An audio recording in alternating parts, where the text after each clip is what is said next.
جنگی یکم جهانی با حضور انسان‌ها در کره زمین جنگ‌های زیادی به وقوع پیوستند. اما ما درباره جنگ یکم جهانی اگر گوییم، این جنگی خرابی آور بود. جنگی بود که پیش از آن تاریخ چنین جنگ را در یاد نداشت.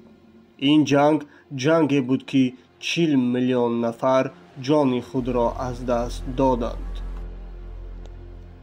در این جنگ مدهش سربازان روزهای نهایت مدهش و بدی را پس سر کرده بودند.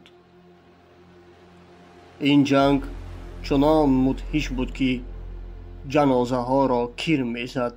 موش های صحرایی بیماری ها را به هر طرف پهن می کردند.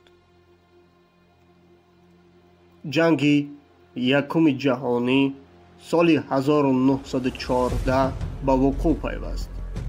در این جنگ ابرقدرتان آن زمان فرانسه، انگلیا، آلمان، روسیه و عثمانیان به هم درگیر شدند.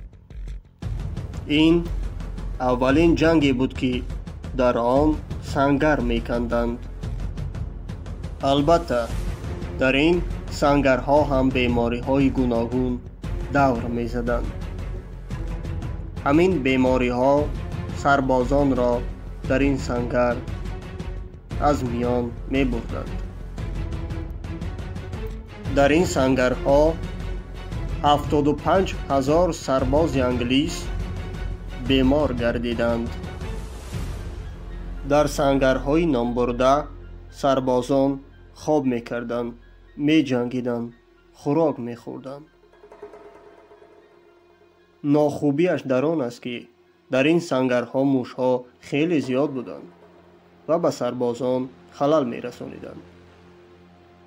در سال 1915 آلمانی ها نویگری کردند، سلاح‌های کیمیایی ساختند. امریکا که سال 1917 بر این جنگ وارد شد، آنها هم ساختند. از استفاده شدن موادهای کیمیایی در این جنگ 500,000 جوان جان خود را از دست دادند. خوراک سربازان در این جنگ نان و کارتوشکا بود.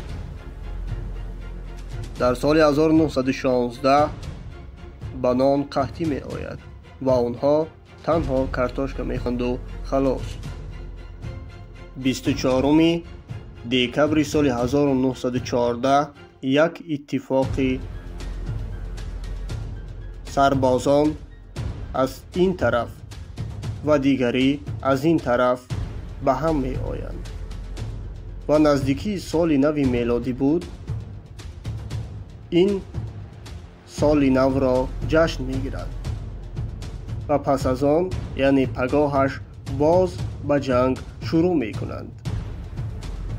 وقت فرماندهان این عمل آنها را فهمیدند، امر کردند که دیگر بار این حالت تکرار نشود و تکرار هم نشد. این جنگ 4 سال دوام یافت، یعنی از سال 1914 تا سال 1918. در این جنگ آلمان شکست خورد. امپریای عثمانی متلاشی شد. سال 1917 که در روسیه انقلاب شده بود، نظام برهم خورد. نظام نو آمد. باید گوییم که امریکا، فرانسه و انگلیا پیروز گردیدند.